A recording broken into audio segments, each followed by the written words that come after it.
Hey, welcome all. Welcome to the to Neurodiversity in Education. This is our last webinar for the conference 2024, but definitely not least. We're very pleased to let you know we've got Janine Booth with us. Hey, Janine. And I'm Dr. Anne-Marie O'Dwyer. I'm one of the co-directors of Neurodiversity in Education. And Janine, I came across your course when I was looking at, now I'm going to look at my page to make sure I get the letters right. When I was looking at the NASUWT, because you run their neurodiversity in the workplace training. So I was very interested in that. Yeah, that's right.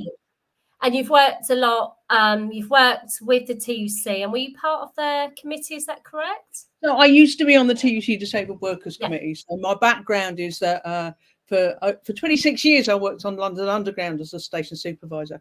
But I left that a year ago to do what I do now, which is work full-time, running training courses and providing support for organisations about neurodiversity. Still mainly trade unions, but other organisations as well. Yeah, and that's great. And is Reading the Spectrum your company? Is that it is? Yeah. It's my trading name. I love it. Yeah, it's great. So you're going to be doing a webinar for us today. You're going through workplace change and reasonable adjustments. And yeah, particularly interested in this because you when we were communicating via email, you raised the point about being very much wanting to focus on cultural change, the whole workplace change as well as reasonable adjustments. Yeah, and I'll brilliant. Explain that as we go along. Excellent. Okay, so when you're ready, please do take it away, Janine. Thank you. Okay, well, I should now be sharing my slideshow. Has it appeared on your screens? I do hope it is. Yep, it's all there. So here we go. Neurodiversity in education, workplace change and reasonable adjustments.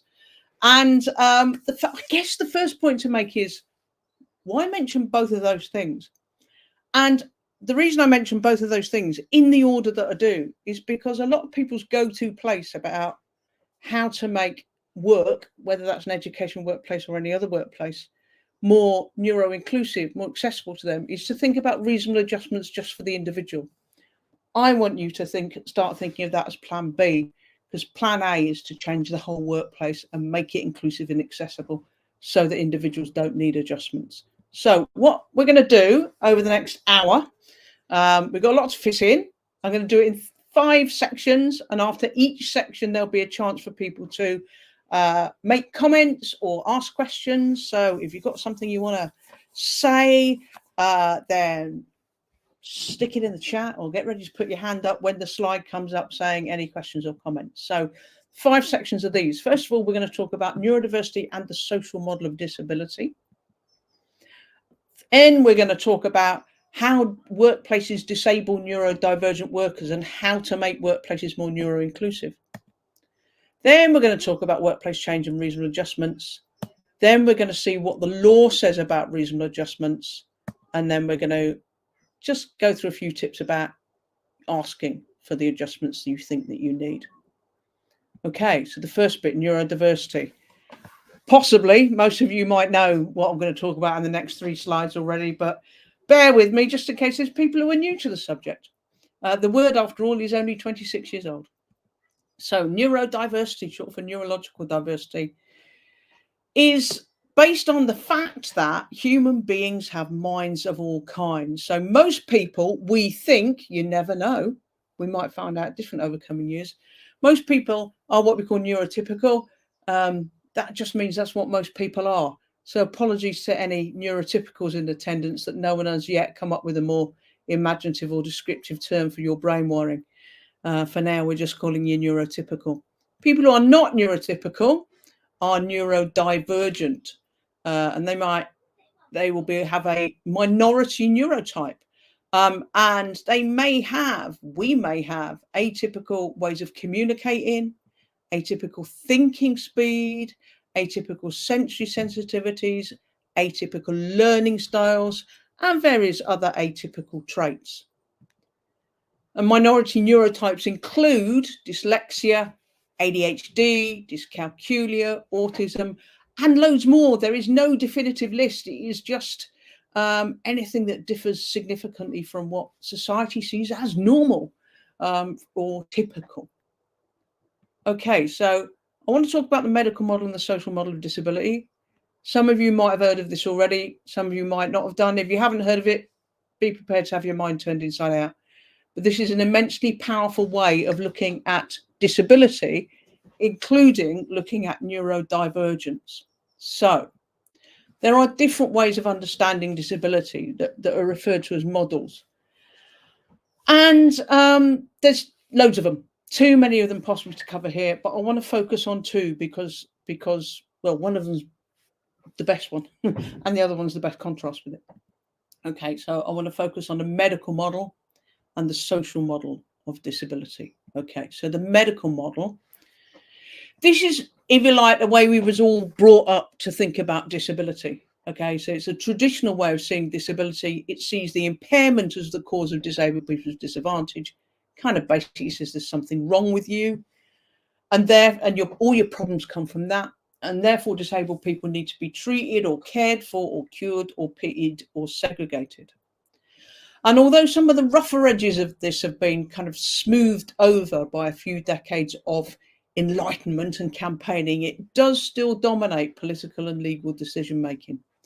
Now, in the 1970s, there was a new self-organized radical disabled people's movement, and it concentrated on the demand to live independently within society, and soon realized that in order to win the argument for that demand, it had to challenge the whole way society looked at disability. So it labeled what I've just described then as the medical or individual model of disability, and it drew up a new way of looking at disability, which became known as the social model.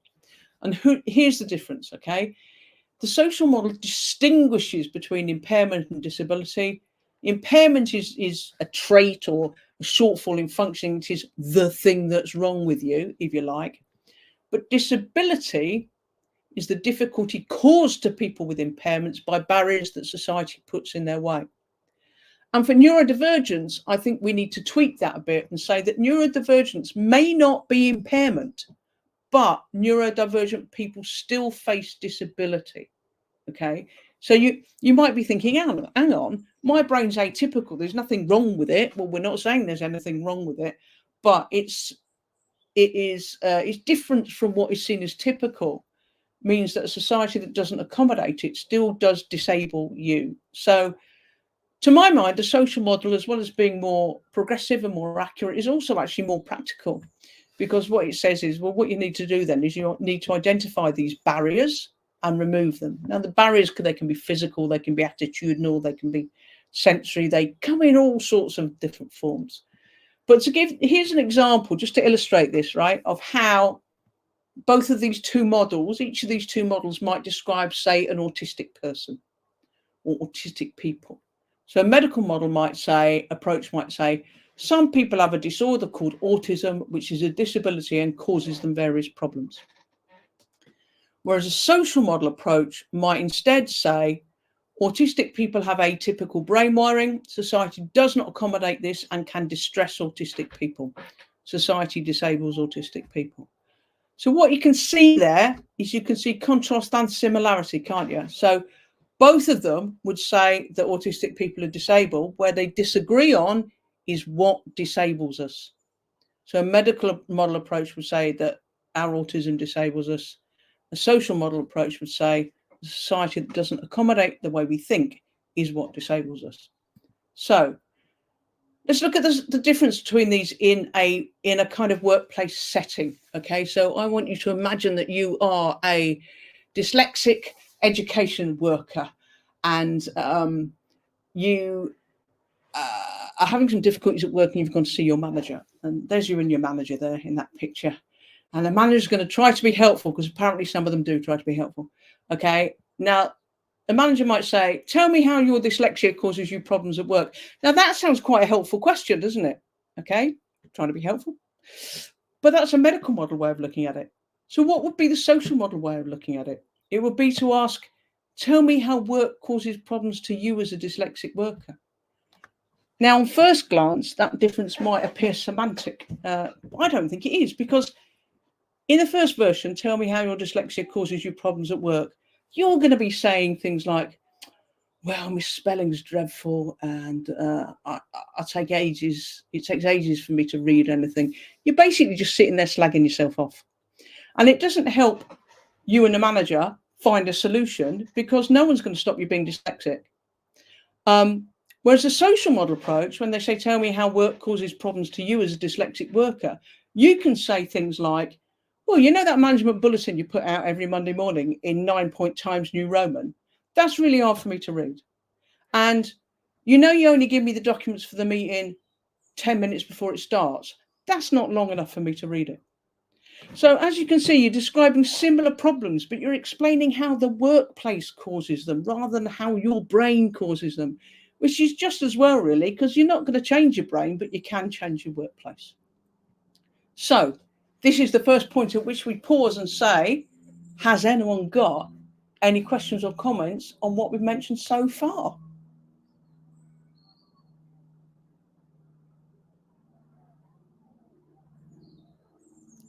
Anne-Marie, I think you might be muted. I am, because I'm trying not to cough all over the place. That's why I don't want to mute myself. So just seeing if we've got any comments that are, or questions that are coming in from the live stream. Not so far. But I think it's yeah, good point that you really good point for because that's the cultural shift, isn't it? Changing the language, and instead of putting the onus on the individual to solve it themselves, you're saying actually the workplace should take responsibility. So Jonathan, let me just show you this so I can show some of the comments up on the screen for you. So Jonathan Evans has said, very nice example. Thanks for that one. Yeah. Excellent. So, all right, I'll go back and carry on with the talk. Yeah, brilliant. There will be plenty more opportunities for questions and comments. So, okay. Oh, do we have to change to fit in at work, or can work change so that we can take part? Do you know what? I see so many books and articles and whatever about neurodivergent workers that basically give you advice on how to pretend to be neurotypical so you fit in at work. And we really need to shift the focus away from that. This is not about how we can change ourselves. This is about how work can change so that we can fit in better. So let's apply the social model that says identify barriers and remove barriers. And what I want to talk about now, because I'm an autistic stereotype and I have to do everything in lists of 10, is 10 ways in which workplaces disable neurodivergent workers. Note, not 10 ways in which being neurodivergent disables neurodivergent workers, because we're sticking with the social model here. So number 1, getting a job in the first place. A lot of neurodivergent job applicants will start behind the starting line, if you like, because they've left school, qualifications that don't represent their real abilities, and probably a consequent impact on the self-esteem as well. Then there's a lack of help in finding the right job. Jobs not being advertised, and when jobs are advertised, they're often advertised in a way that kind of excludes us. So, for example, you might see an advert for a job that says friendly, outgoing team player required for job as computer programmer. And I really don't think you have to be a friendly, outgoing team player to be a computer programmer. So what the employer will have done in that case is added irrelevant personal traits to a job description. And that's going to exclude, and this again is an autistic stereotype, say an autistic person who's a very good computer programmer but knows very well that they are not a friendly, outgoing team player. Okay, application forms can be a total nightmare. And if you get through all that and you get to the interview, I'm increasingly, a slight tangent here, right? But I'm increasingly coming to believe that the guaranteed interview scheme is really not good for disabled job seekers, and in particular for neurodivergent ones. I'd almost prefer a guaranteed no interview scheme where they could guarantee that your application will be dealt with without you having to do an interview. And actually, it seems to me, through talking with people about this, that the guaranteed interview scheme means that a lot of neurodivergent and otherwise disabled people end up going to loads of interviews for jobs they're never going to get. But there you go. So say you get over all those barriers and you get the job, you then have your next set of barriers in getting on with the job. You'll get an induction, which will probably show you the technical aspects of the job, but not tell you about the social aspects of the job. You'll probably be shown how to do your job in a particular way, which might not suit the style in which you learn. And one of the biggest complaints that neurodivergent workers have about their employers is that they overlook their strengths and only ever treat our neurodivergence as a problem, not as an asset. And then if you apply for a promotion, you face the whole set of barriers all over again. The third area in which we experience barriers at work, communication. Autistic people, for example, may communicate differently from non-autistic people. Dyslexic people may prefer alternatives to written communication, but workplaces may assume, in fact, they usually do, neurotypical methods of communication, which disadvantages those who communicate better in a different style. The fourth area in which we meet barriers in the workplace is in social interaction. Number one, that there is so much of it. So it's quite common to hear someone say, well, yeah, I've got a neurodivergent workmate and they interact socially all day at work and there's no problem at all. You haven't seen them go home and crash out at the end of the day because the whole effort to do that has been so exhausting. Teamwork. I mean, most of us have to work as part of a team to some extent in the workplace, but a lot of employers, I think, these days tend to fetishize it and make people work as part of a team who would actually prefer to work on their own a lot of the time and then tap into the team when necessary. Fitting in at work, being part of the social culture. And insistence on eye contact. There's this thing at work and at school. Do you know what? It's the only argument I ever really had with my autistic. All three of my kids are neurodivergent. My middle son is autistic. The only argument I had with his Senko was when she kept telling him to look at her when she was talking to him. And lots of us don't like looking at people when they're talking to them because it actually makes it harder to hear them, to hear what they're saying if you're having to concentrate on maintaining eye contact with them as well. And I actually think that in future we will look back on things like that, things like look at me when I'm talking to you, the same way we now look back on what schools used to do to left-handed kids when they used to force them to write with their right hand, because it's making people do things, it's making kids do things that don't come naturally to them. For no particularly good reason.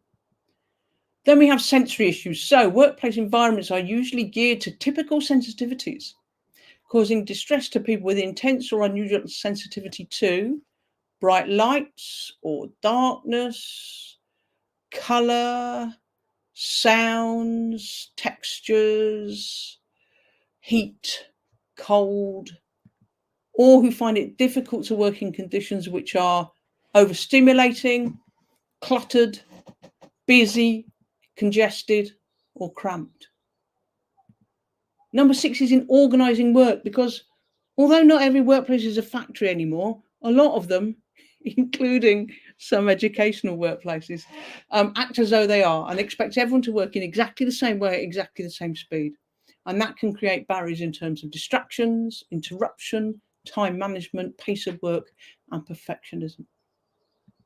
Number 7, the trouble with managers.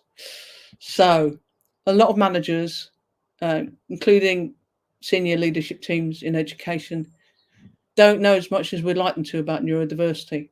Not necessarily their fault. They may not have been taught much about it themselves. A lot of managers do show favoritism, and perhaps if you're neurodivergent, you're less likely to be in with the in crowd. Disruptive supervision, telling us to do a job in a particular way when we found a better way for ourselves to do it. All-round boshiness, and performance and attendance management, which tend to be very blunt instruments based on tick boxes, based on treating everyone the same when everyone is not the same. Okay, bullying, harassment, and discrimination. A lot of neurodivergent workers find ourselves being mocked or belittled at work. We can be left out socially. Can be seen as eccentric or weird, and stimming. I don't know how many of you have come across the concept of stimming, short for self-stimulating behavior. It's the kind of movements and rituals almost that a lot of us like to do to help regulate, to help process the inputs we're experiencing, etc. So it could be flapping your hands, it could be spinning, it could be humming, it could be rocking. Now, and in order to get through the day, you might need to, pop out to the car park every couple of hours and skip round it sideways for 5 minutes. But if you do that, you'll soon become known as the workplace weirdo. Although personally, I don't see how that's any different from the person who used to pop out and have a fag every couple of hours to get through the day. Everyone has their own ways of getting through the day, but some of them are socially acceptable and some of them aren't, which isn't fair. And with all this going on and ongoing stigma around neurodivergence, a lot of neurodivergent workers will stay in the closet and not be open about their needs. Okay, all change. So a lot of us struggle with change, partly because it's taken us a lot of time and effort to get things running the way we want them to. But disruption to your daily schedule, changes to ways of working, all the way through to major reorganisations. The worst types of change is imposed change, where you just turn up at work and the senior leadership or your employer has just announces that we're going to be doing everything different, and you haven't been involved in, you haven't been consulted about it at all. And finally, job insecurity in a time of austerity. I think we're 16 years into the time of austerity now, aren't we? We've had a big rise in temporary, casual and 0 hours contracts, including in education. And job cuts, redundancies and unemployment, meaning in most workplaces, including education workplaces, there aren't enough staff. They're short staff, which massively adds to workload and to pressure. And that's tough on all workers, but it's maybe especially tough on neurodivergent workers. So how then do we make workplaces more neuro-inclusive? We identify these barriers, and then we come up with ways of removing those barriers. But before we go on to some examples of that, let's have another opportunity for anyone to ask any questions or make any comments. Great, thank you, Janine. I remembered to leave my microphone on this time. I'm just seeing if we've got any comments here.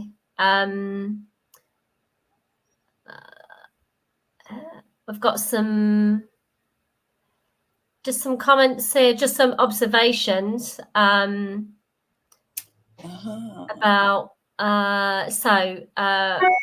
Rachel was saying in terms of having something around fluorescent tubes are a bit of a nightmare for her. They're not good for me. At the moment, I'm almost in darkness here. Yeah. I can't stand bright lights myself. And see if we've got any other comments in here. Anything else that we've got? There's a lot of comments about how long it takes to fill in application forms. Yes, yeah. Application. My partner is currently applying for jobs in education, and she's the whole process is just a nightmare. Yeah, I mean, it really does put you through the mill. Like, so the application form, and then you normally have to do a micro teach, and then depending on what level, if you're going for a management post, you might have to do some sort of assessment there. And the whole process is exhausting. And also the point about change in teaching, it's constant change. So you'll have new groups of students every year, and so it's like. And you might be in different classrooms. I taught in the further education sector, and they'd send you all over the building. And there's, and you might be timetabled all over the building on one day, and that, in terms of not thinking about that and the fatigue, apart from anything else. But yeah, that's really interesting. I'm just going to come back to the comments. Anything else that we've had through? No, that's great. Well, Isaac says he's okay with the micro teach, but not the fishbowl challenge. And I don't even know what the fishbowl challenge is. Yeah, so, Isaac, you're going to have to share that one now in the comments, because I've not heard of the fishbowl challenge before. The micro teach is always the easiest part. The number of terminologies like that, like figures of speech and stuff, just awful. Don't like it at all. Yeah, and also, actually, I'm just going to bring up this comment from Jonathan about actually, declaring Yes.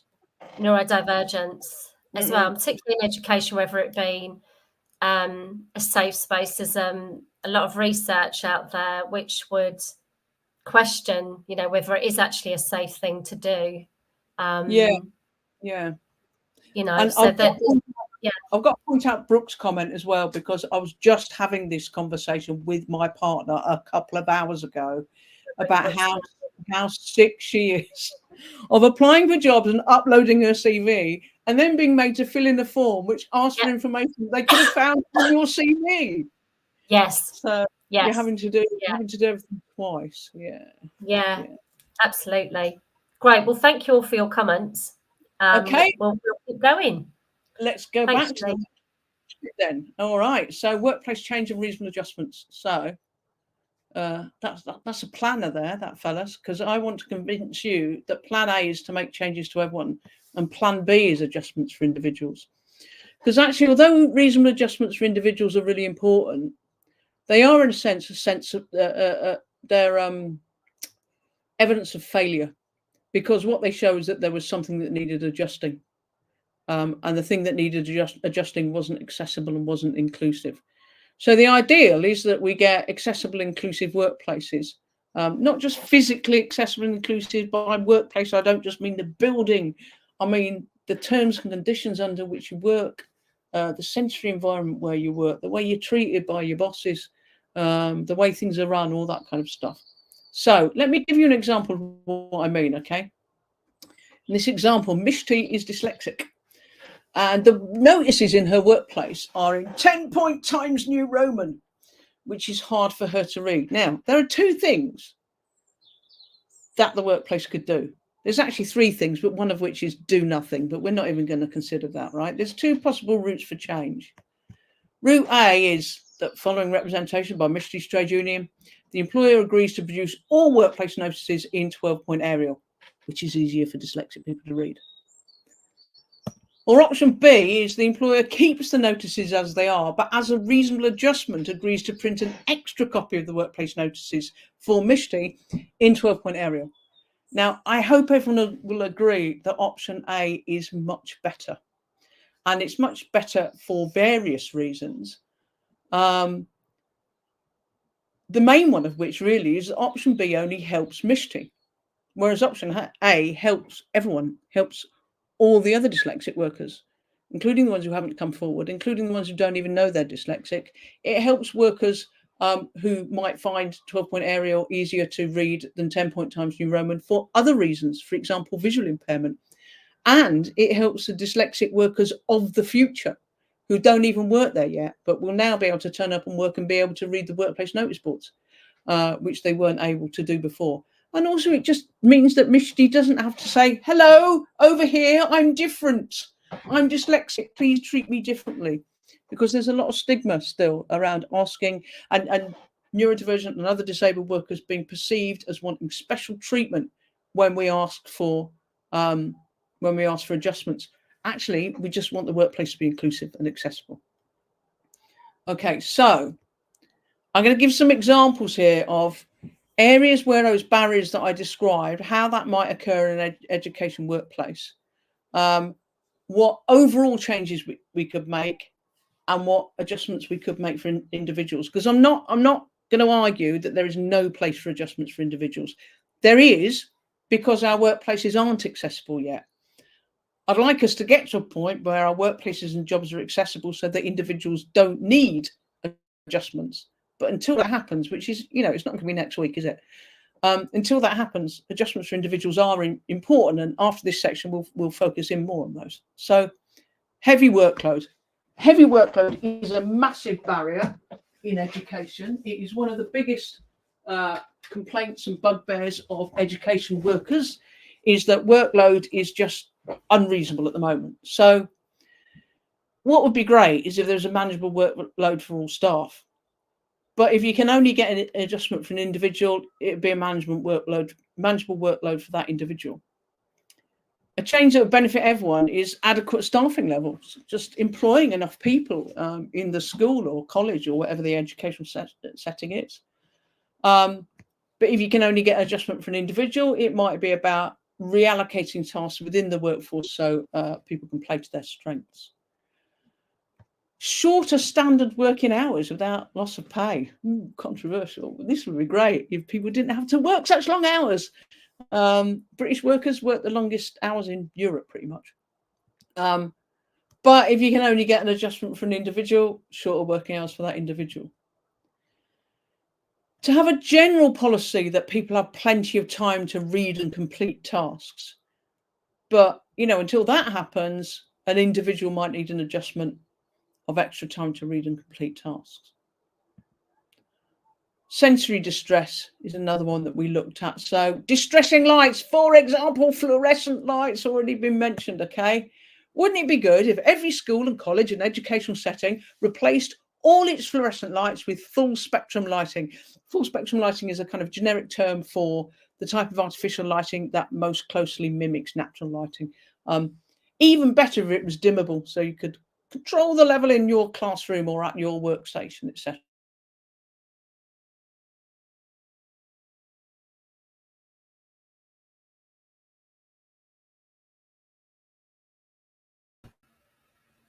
Bear with us, everyone. Just waiting for Janine to come back to us.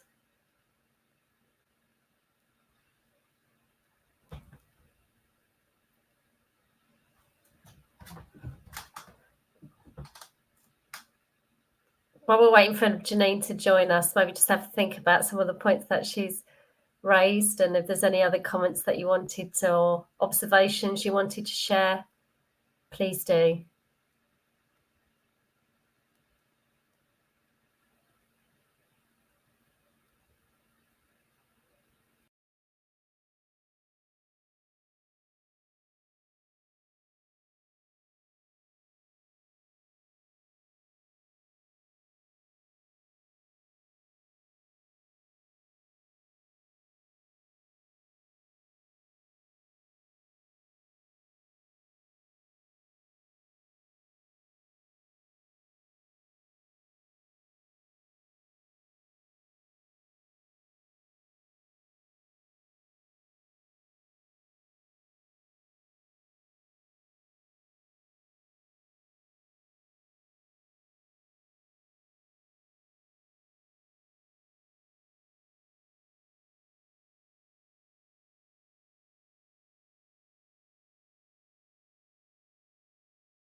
Hi all.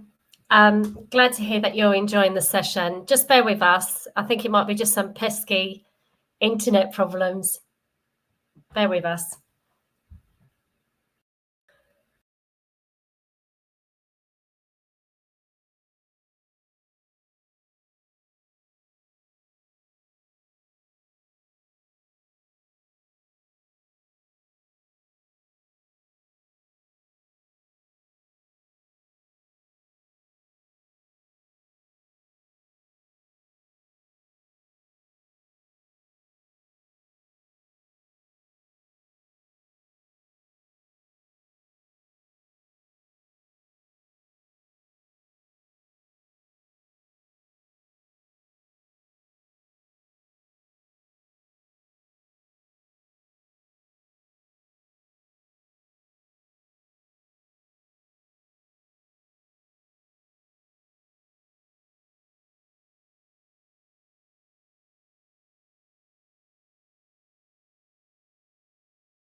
Hi, Janine.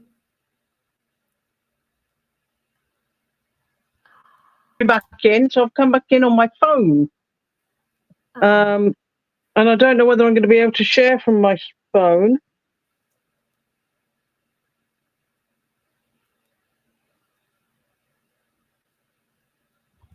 Seems, yeah.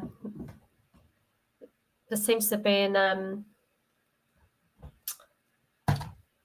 connection issue.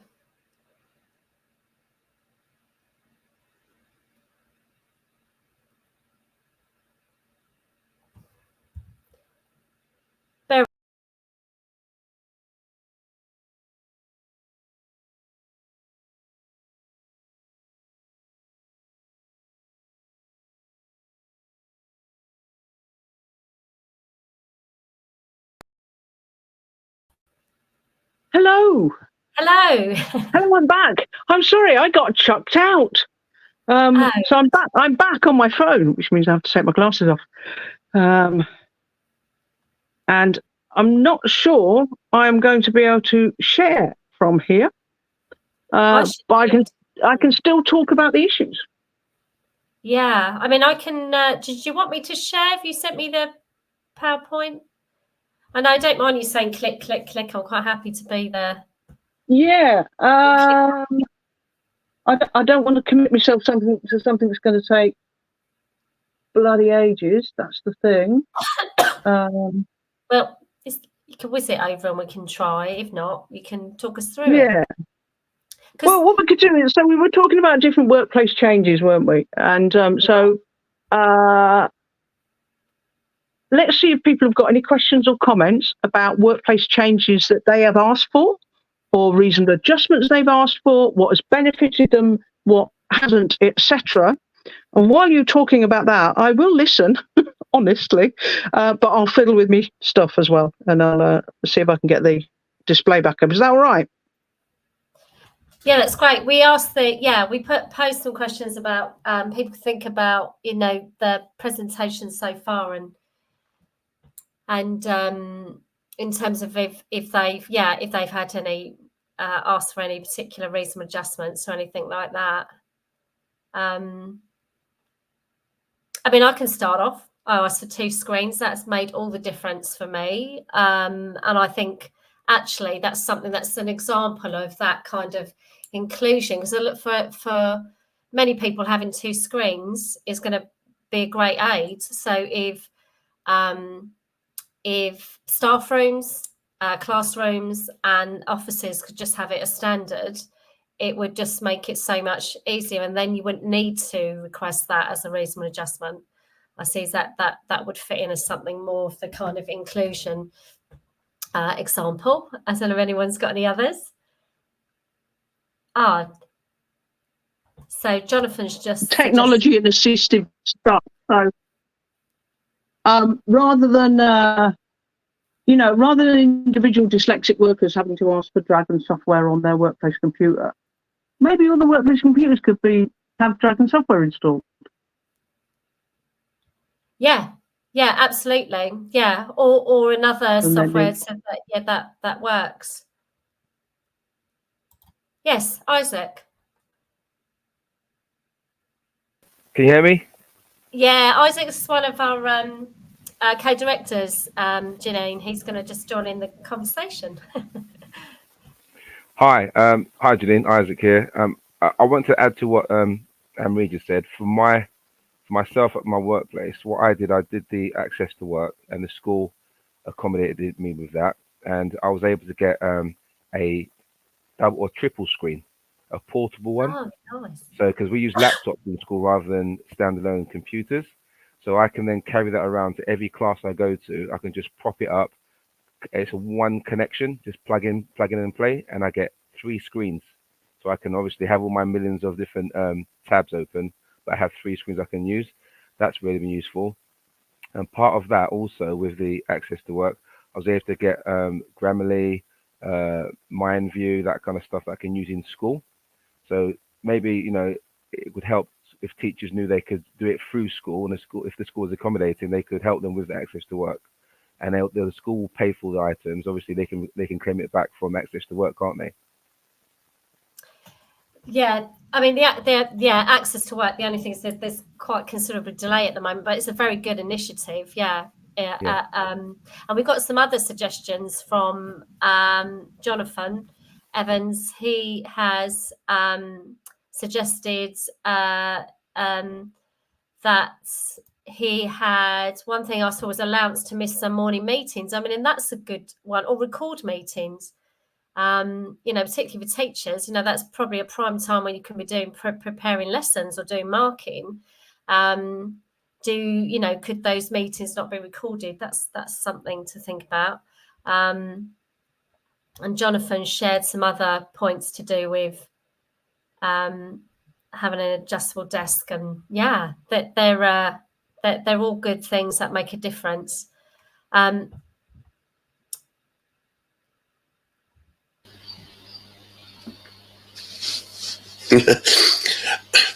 would say, because just following on from what Isaac was saying, because I use Access to Work as well. You like my voice, by the way. And one thing that I found very helpful this time around is having a virtual assistant as well, because that's really helped me with organising my planning, and as well as my helping me to organise my administrative work as a middle leader. And it's amazing how, from my perspective, before going to Access to Work, I found it quite difficult to know what to ask for when going into a new work environment, because quite often the adjustments I need and think I need was based on a prior experience in a different context or a different working environment. So it was really good to go into a new environment and then through Access to Work establish what needs I would need for this context, and things like, that Isaac just alluded to, things like Grammarly, and I use Idea Mapper Pro as well, and which has been really helpful for me to organise my thoughts. Speech to text software, and like I said, and also a support worker. Yeah. And these are things that are really helpful by actually speaking with Access to Work. And what was also really helpful is that you don't actually need a formal diagnosis. And because Access to Work are focused on what barriers do the employees face rather than having to prove anything. And I think that's a real big positive to Access to Work. Yeah. Anne-Marie, could you check your email? I think I've sent it to you. Yes, I'm just doing that now. I'm just opening up the PowerPoint. So I might be good to go shortly when I can share my screen. I know where we were.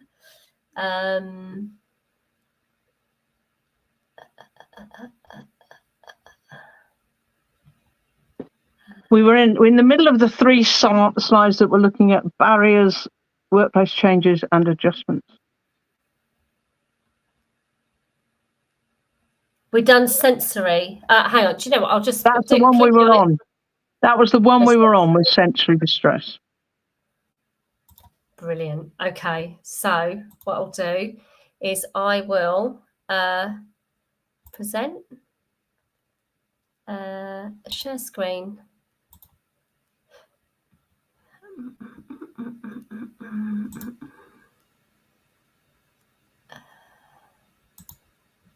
What?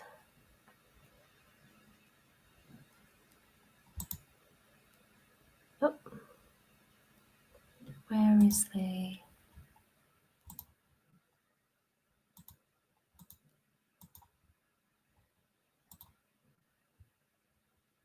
Oh, here it comes. Here it comes.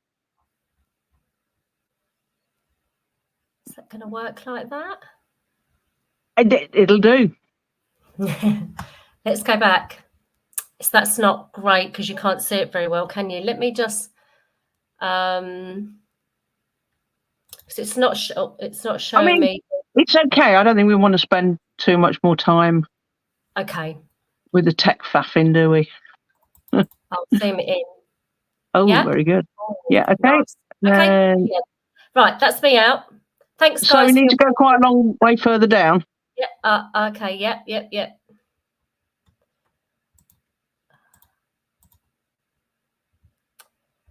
Sorry. Yes, it was.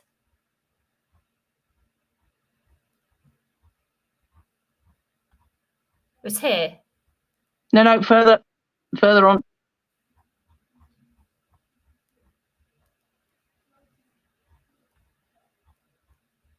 That was it. We're nearly there.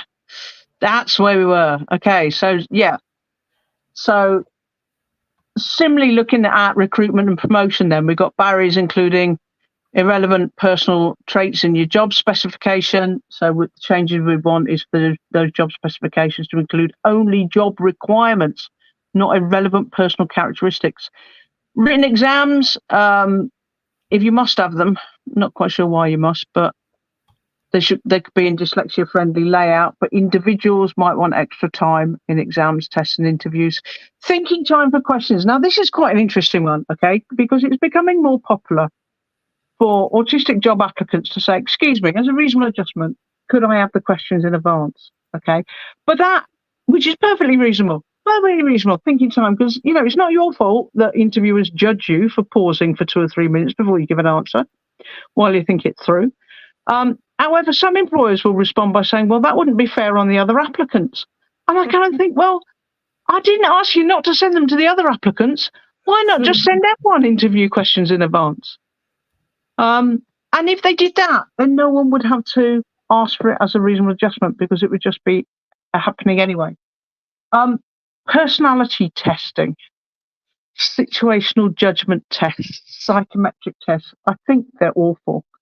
And they're really discriminatory, and there's case law now that they're discriminatory, and yet so many employers are still using them, and they really shouldn't. And actually, exams and interviews aren't great ways of selecting candidates either, because they test your ability to pass exams and your ability to perform well in interviews.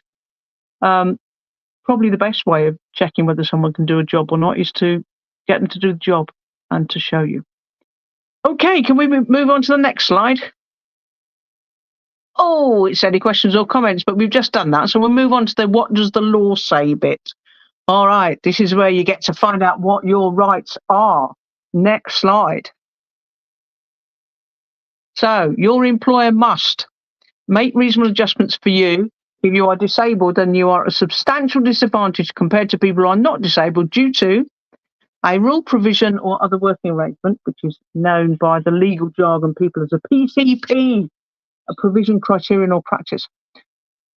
Or if it's due to a physical feature of your workplace, or if it's due to not having extra equipment or help, which the law calls an auxiliary aid.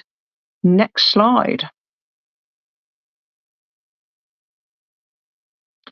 So then that begs the question, are you disabled under the law? So neurodivergent people are not automatically considered disabled. What the law says is you are disabled if you have a physical or mental impairment which has a substantial long-term negative impact on your ability to do normal day-to-day activities, which has got horribly vague bits in it and is also a very medical model definition. Interestingly enough, the UN Convention on the Rights of Persons with Disabilities has a definition which sounds very much like that, but it has an extra bit in it. And it says you're disabled if you have a mental or physical impairment which, in conjunction with various barriers in society, has a long-term, substantial, etc. But in Britain, despite the fact that we have signed up to the UN Convention 15 years ago, still haven't incorporated that into UK law. It's a medical model definition, but it's already been mentioned by one of the commenters, and it's true that a formal diagnosis is not decisive. Okay, the law doesn't say you're disabled, you have a diagnosis that says you are. So it's not decisive in a kind of good way and a bad way. So it's not decisive in the fact that your employer can't refuse to give you reasonable adjustments if you haven't got a formal diagnosis. But on the other hand, it also means that a formal diagnosis doesn't guarantee that the law will consider you disabled. But hey, okay, next slide. So the duty to make a reasonable adjustments click is a positive and proactive duty. So employers are supposed to kind of go out of their way to work out ways of doing it. Click. when the duty arises, the employer must take steps to remove, reduce, or prevent the obstacles you face. Click.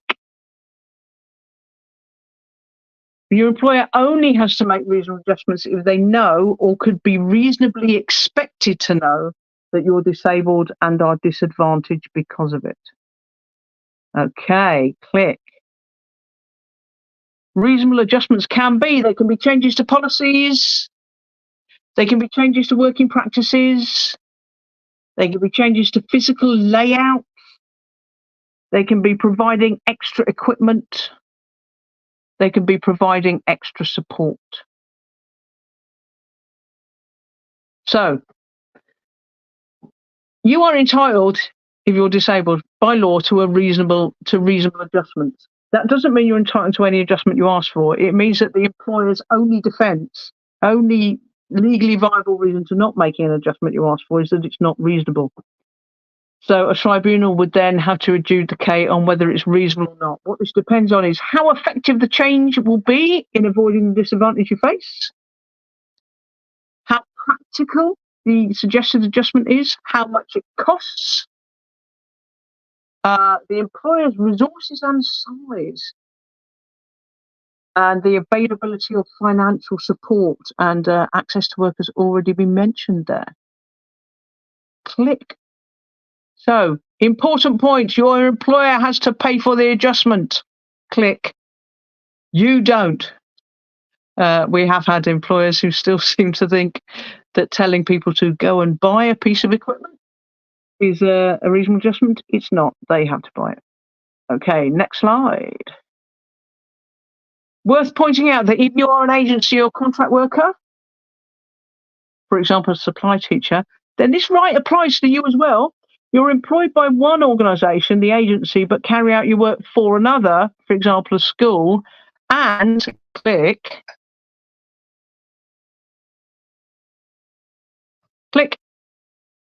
Both organisations may have to make adjustments. Okay, so usually what happens in that case is both of them go, oh, it's the other one that has to do that, but actually they both have to. Okay, so you may complain to an employment tribunal if your employer doesn't make reasonable adjustments for you, or your former employer could have made adjustments to help you stay in the job, but did not. So if you've just been effectively forced out of a role as an education worker, and you wouldn't have been forced out if they'd made the adjustments, you can still take them to tribunal about it. Next slide. So, any questions or comments on the law stuff? I'm not a lawyer, so my ability to answer them may be limited. That's great. Thank you. Let's see if we've got any questions coming through. You'll say, let's see if we've got anything coming through.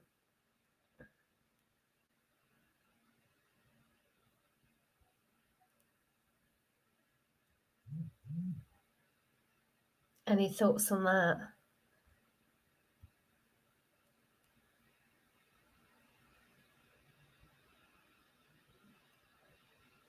We've had some more mentions of different adjustments that people have had. A desk at home that is adjustable. Yeah. And desks at work that's adjustable could be really good as well. Like, do you know what?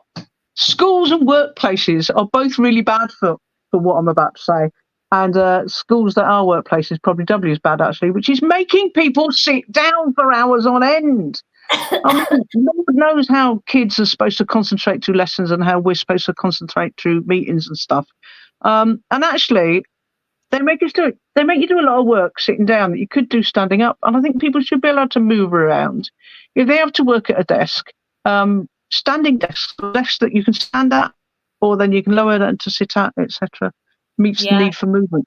And then we've got Rachel telling us that she has had coloured line paper pads, but it took a long time to get authorisation as they are so expensive. Mm-hmm.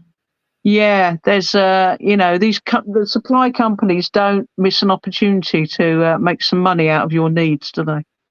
Yeah. No, absolutely, absolutely. We've got another from Jonathan. I'll just bring that up. So Jonathan's not in. It's in the Netherlands. Here it is similar, but more support for financial workplace adjustments, such as desk and second screen needed. Yeah. So we've got the public sector equality duty as well in the UK is part of the Equality Act, and there is expectation that reasonable adjustments be put in place. But you also have a separate scheme in the UK, the UK, which is the Access to Work scheme, and that's a government initiative. With that scheme, you don't have to. There's no need to be in any way formally diagnosed for you to apply for it.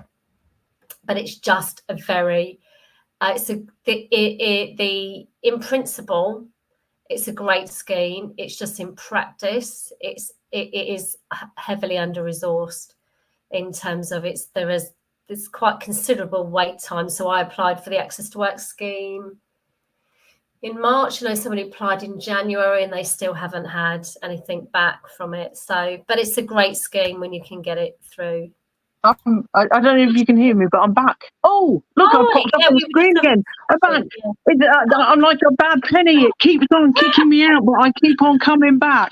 Do you know what it is, Julie? You're just making sure that we're all still lively. It's Friday night. We're loving it. Yeah, I think what it is the employers have hacked in and they keep kicking me out, so I don't tell them so I stop telling people what their rights are. Yeah.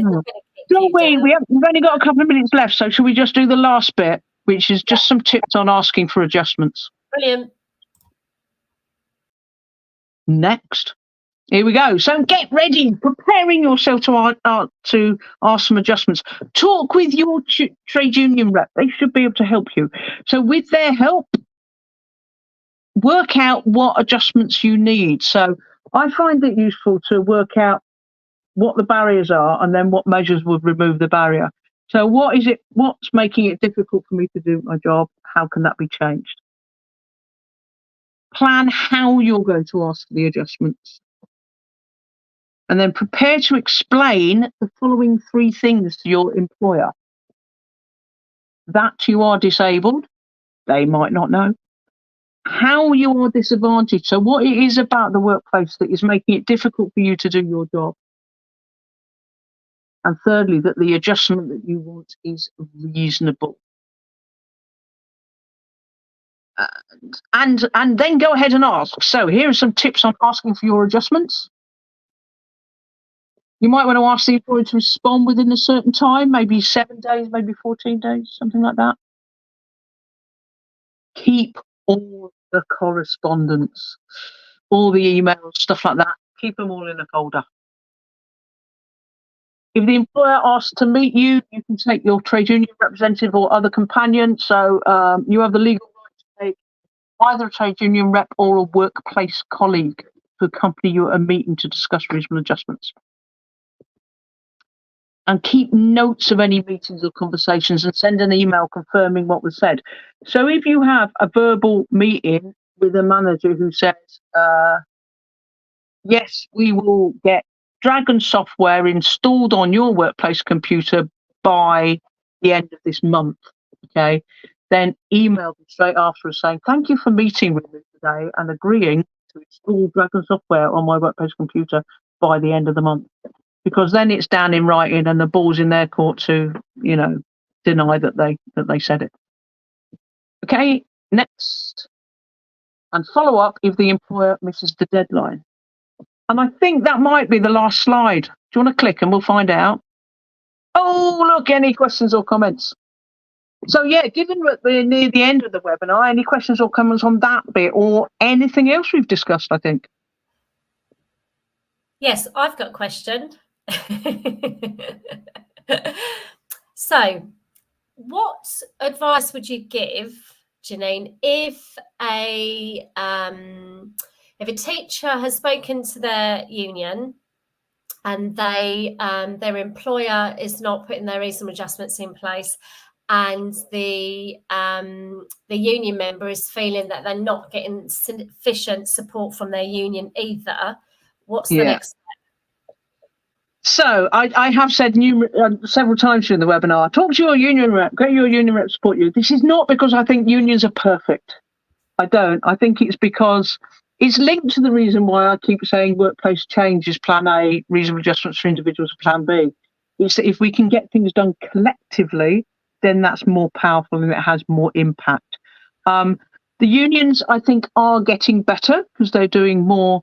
So as I said, I train for the NASUWT on this. I'm also personally a member of the NEU, and I've just sent a motion to my branch to go to next year's NEU conference on neurodiversity in education. So hopefully it will step up the work even more. Usually in a union, there's a system where if your union rep isn't very good, then you can escalate it within the union. So you can go to your branch meeting or you could contact your regional office. Also, if you are neurodivergent and a union member, then check out your union's informal networks. So NEU, for example, has a whole community of WhatsApp groups for neurodivergent educators, and people are always asking each other for advice there as well. And sometimes it's because, you know, the rep in my school doesn't understand the issue. What should I do? And then you get advice of other people in the union. So does that answer your question? Yes, it does, and that's great. And I'm Cool. going to separately outside of this pick your brain on that. Excellent. If you don't mind. Yeah, that's great. Has anyone got any other questions for Janine? Which I think this has been a brilliant exercise in the fact of us just very quickly being able to just change and adapt to things, how quick our minds work at getting these things done. Yeah. So it's a brilliant exercise in that. Well, we managed to get through all the content despite the technical difficulties. So yeah, thanks for your help with all of that, and apologies for I don't know why it kept kicking me out, but you know. No, but you can't keep you down, Janine. This is what that's No. quite. That was brilliant. I get knocked down, but I get up again, as Chumbawamba would say. Let's just see if we've got any final questions or any final comments from the audience before we close.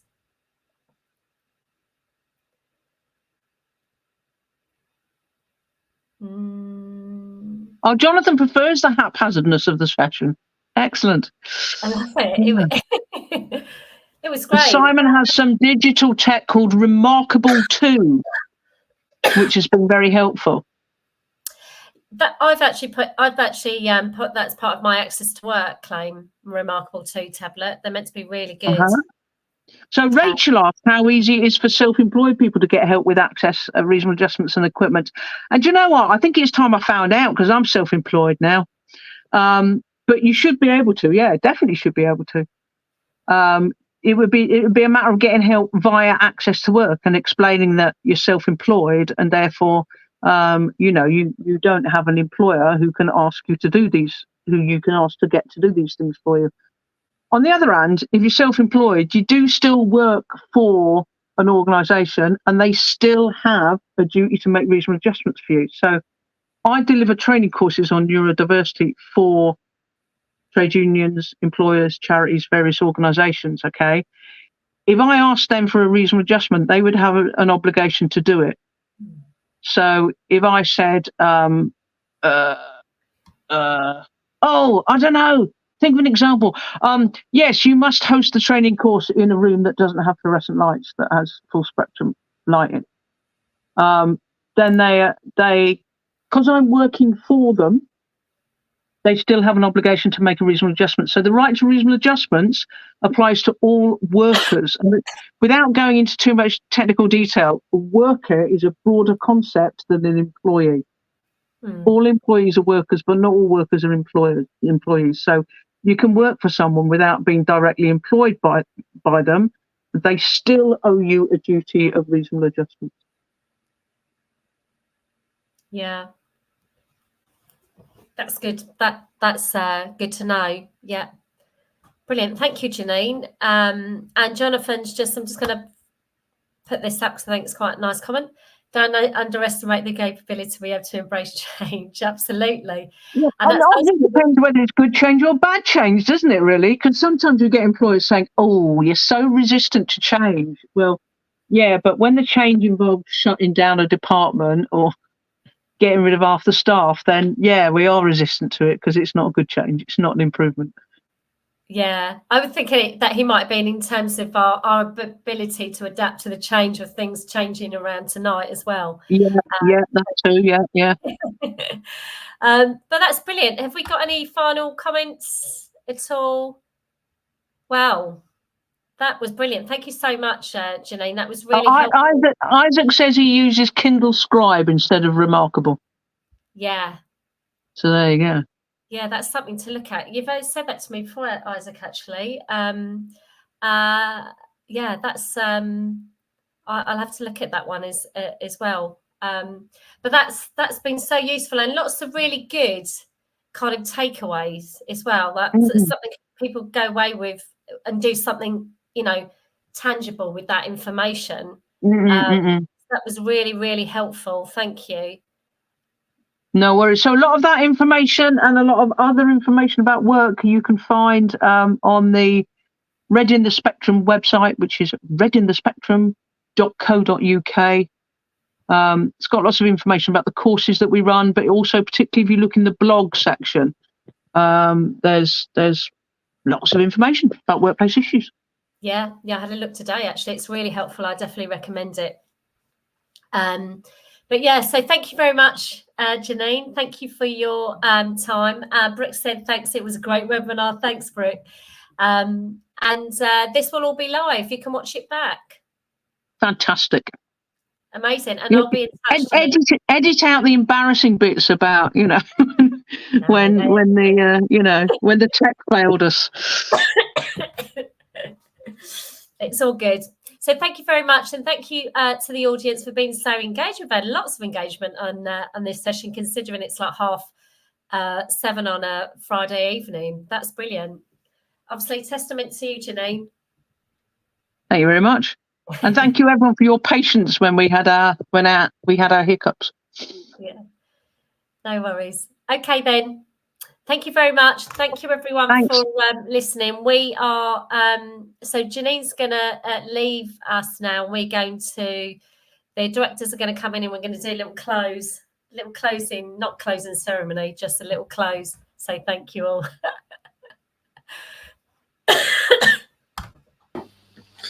Well, hello, everyone. What an incredible webinar that was. It was. Sorry about my voice. It's only just coming back. It's been an absolutely wonderful week this week. Every single session, some very valuable information.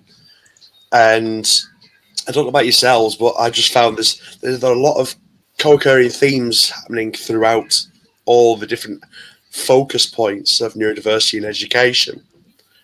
And what was really helpful, though, is that because we had 28 or so superstars presenting this week, and that just shows how much knowledge there is within the neurodivergent community in the education field.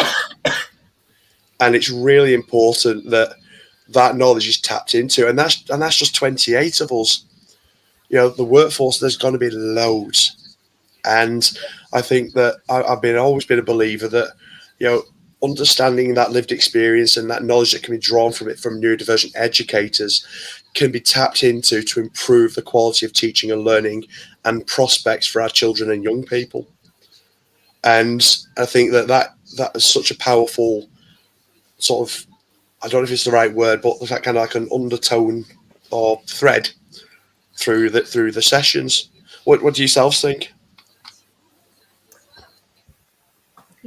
Yeah, I mean, I think the whole week has been it really has been incredible. There's no other way to describe it. So it's started us in terms of us four coming together. and actually, you know, really kind of living the slogan in terms of, almost said living the loca, but living the slogan in terms of like, you know, unity, in the fact that we came together, that it's between the four of us that we've actually reached out and you know, reached out to different speakers to ensure that we had a full program, and just so grateful and that all of those speakers, what you said, 28 people, you know, having 28 people taking part is just absolutely incredible. And for our first conference, and I was looking back at the schedule, and I was like, oh, that's a lot of sessions that were put on, for a first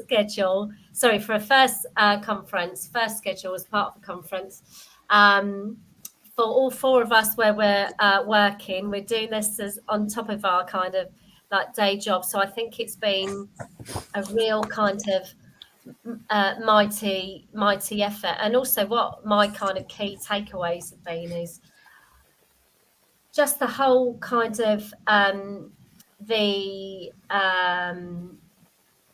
fact that all the speakers have been so candid and also so knowledgeable, and so, not that I would expect anything else, but just the fact that they've shared so much of their own experience, and it's been enjoyable to be part of, to host, as well as watch the sessions. And so and you know, all the audience engagement as well, it's just been brilliant. So I think massive well done to everyone who's taken part, and to everyone who's contributed, who shared. So even if you haven't been able to watch anything yet, but you've just shared it, you know, you've done something, and you've and I think we just want to kind of continue that work now, that we've actually started. And so that's what I wanted to say. And a little coffee in. I had three words, and it's similar to what you've just said, Anne-Marie, to be honest with you. But I had three words that are going to take away from this week for me, and one was resilience, because we've seen and heard from people who've shown an enormous amount of resilience in their work, studies, daily life, and persistence as well. And with that came, you know, this persistence that they still have to continue to make changes, which I think is brilliant. And then just openness, which you said as well, how candid people have been. But not just that, just openness to share their current situations, and openness to work with others going forward as well. And I think that's a really good sign, because if there's been one big message from this week, is that it's a significant issue that we all have to keep banging the drum about and work together to make those changes. And but I feel really confident from it, and I feel I'm tired. I'm very tired, but I feel really enthusiastic about what's to come, really. And I want to thank all of my guests that I had on my session, and everyone for taking part. So thank you. For me, I looked at what the slogan is: strength in diversity, power in unity, and I thought that was quite powerful, actually. And I added something to myself when I was thinking about it, and because it's about many voices with one aim. So all of us are talking. We've had, like I said, 28 different voices, but our aim is the same: trying to support and encourage each other to make the lives better for neurodivergent people. So I think that was really key. I really liked the different types of sessions we had, because it catered to everyone. You know, I watched the prison session, because, you know, from my background in East London, and some of my friends went to prison, that kind of stuff. It was really interesting to hear how that works as well. That was good. I listened to the Why Accommodating Neurodiversity Teachers Benefits All. So I listened to quite a few of them, actually. And I was so intrigued about everyone's knowledge and their passion for what they do. you know. And like I said, most of us, you know, do it because we love to do it. It's not because we get paid to do it, because we want to make a difference. And that's key, I think. You know, us four coming together isn't a mistake. Isn't, you know, it's meant to happen, I think. And there's a lot more to come. Definitely, I've had already 3 different people ask me for support. Oh wow. Yeah, I've had not me actually, our unit, so University of Education, not Isaac Akinde. So, you know, there's a school, there's another one that's organisation, another individual person has asked for University of Education to support them. So we'll talk about it obviously offline, but it's just great that people already reached out before we even finished the conference, isn't it? So that was the aim. You know, that's incredible, and that's the whole point of what we're doing. Yeah. You know, because it is about let's work together. You know, it's not just about sort of supporting neurodivergent individuals. It's about how does everybody work together for that common goal. And I think with education, we've got the an interesting dynamic in that we're not only looking at children and young people as well, but we're also looking at the workforce. Both are need equal focus. And that's what makes neurodiversity education so fascinating. And it's wonderful to hear, Isaac, there about, you know, people are already saying, yeah, let's do this. You know, we can do this, and we certainly can. Like the slogan says a lot, you know, there's strength in diversity, and that diversity is in the system. You know, we've now got to get that unity going to really make it really powerful, to really start to looking at evolving the system, so then everybody can benefit and reach their full potential.